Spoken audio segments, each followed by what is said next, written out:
The hidden dialogue of Trent Reznor and Marilyn Manson, a musical feud in plain sight. In the shadowy corners of industrial rock, where raw emotion collides with calculated provocation, two titans, Trent Reznor of Nine Inch Nails and Marilyn Manson, have left an indelible mark on music history.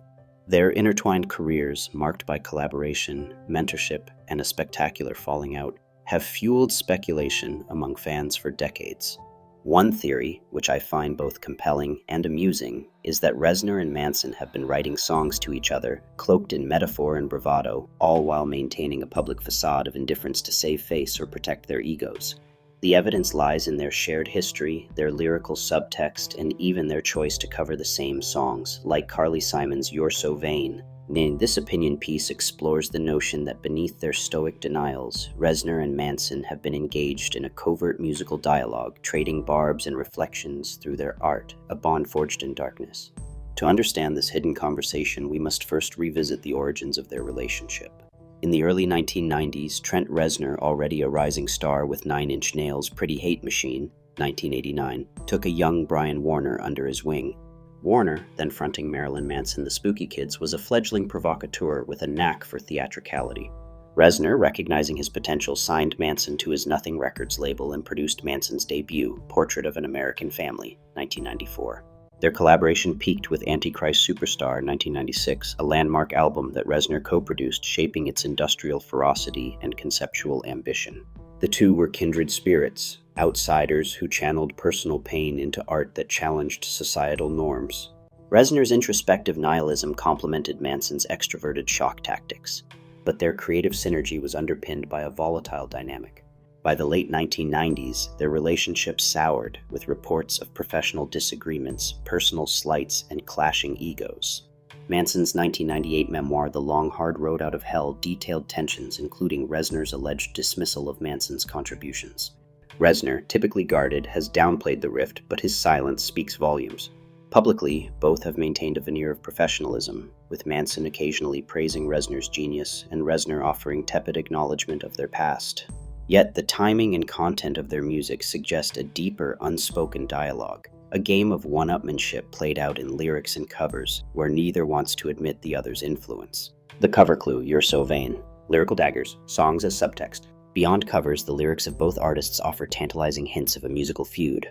Manson's Mechanical Animals, 1998, released at the height of their estrangement, is rife with themes of betrayal and disillusionment. The track I Don't Like the Drugs, But the Drugs Like Me includes lines like "We're all stars now in the dope show," which could be read as a critique of Reznor's growing fame and perceived self-absorption post The Downward Spiral, 1994.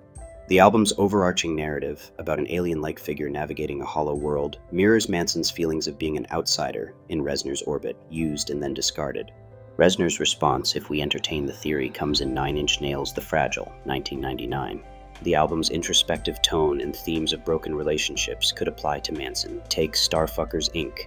in a blistering takedown of fame-chasing opportunists. Lyrics like "My God sits in the back of the limousine," "My God comes in a wrapper of cellophane" evoke Manson's theatrical persona and his penchant for provocative imagery.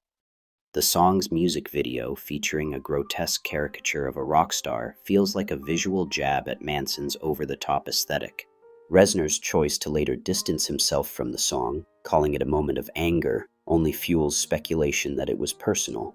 Fast forward to Manson's Eat Me, Drink Me, 2007, where the track If I Was Your Vampire drips with gothic melodrama and lines like "You press the knife against your heart." Could this be Manson reflecting on Reznor's emotional unavailability or their severed bond? On Reznor's side, Hesitation Marks, 2013, includes Everything, a deceptively upbeat track with lyrics about surviving betrayal. "I have tried to save myself, but myself keeps slipping away." It's easy to imagine Reznor processing the lingering sting of their fallout even years later. These interpretations rely on inference, but the patterns are striking. Both artists are masters of subtext, using their music to exorcise personal demons. Given their shared history, it's plausible they've aimed lyrical barbs at each other, knowing fans would pick up the breadcrumbs. Ego and facade, why they won't admit it? The humor in this theory lies in the lengths Reznor and Manson go to avoid acknowledging each other's impact. Both are fiercely protective of their legacies, and admitting to a musical feud would mean ceding ground.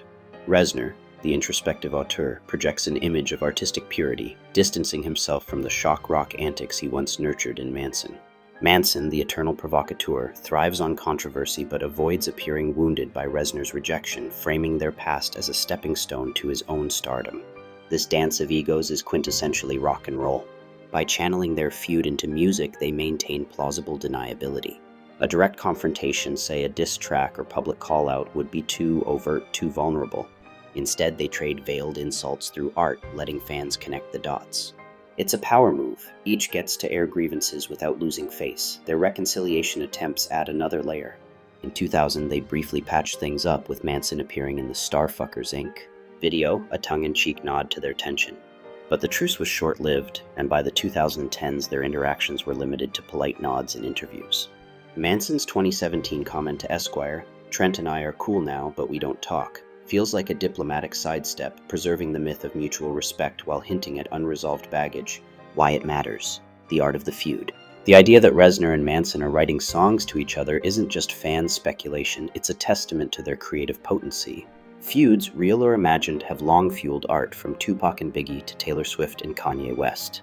For Reznor and Manson, a musical dialogue allows them to process their complex relationship, mentor and protege, collaborators turned rivals, without the messiness of public confrontation. Their shared covers and lyrical parallels suggest a mutual obsession, even if they'd never admit it. The humor lies in their stubborn refusal to break character, like two actors committed to the bit. As fans, we're left to decode the subtext, chuckling at the thought of two rock icons trading jabs through art while insisting it's all coincidence. Conclusion: a feud for the ages. Trent Reznor and Marilyn Manson's relationship is one of rock's great sagas, a tale of collaboration, betrayal, and unspoken rivalry. The notion that they've been writing songs to each other, from the pointed cover of You're So Vain to the barbed lyrics of Starfuckers Inc. and I Don't Like the Drugs, is both plausible and deliciously entertaining. It's a feud conducted in the shadows where ego and artistry collide, and neither wants to blink first. As listeners, we're privy to a hidden conversation, one that reveals the humanity behind their larger-than-life personas. Whether they're saving face or guarding their pride, Reznor and Manson have turned their fallout into a creative wellspring, proving that even broken bonds can yield unforgettable art. So, the next time you hear You're So Vain or catch a cryptic lyric, smile at the thought they probably think the song is about them. By Scott Young, aka Sinfamous Gamer.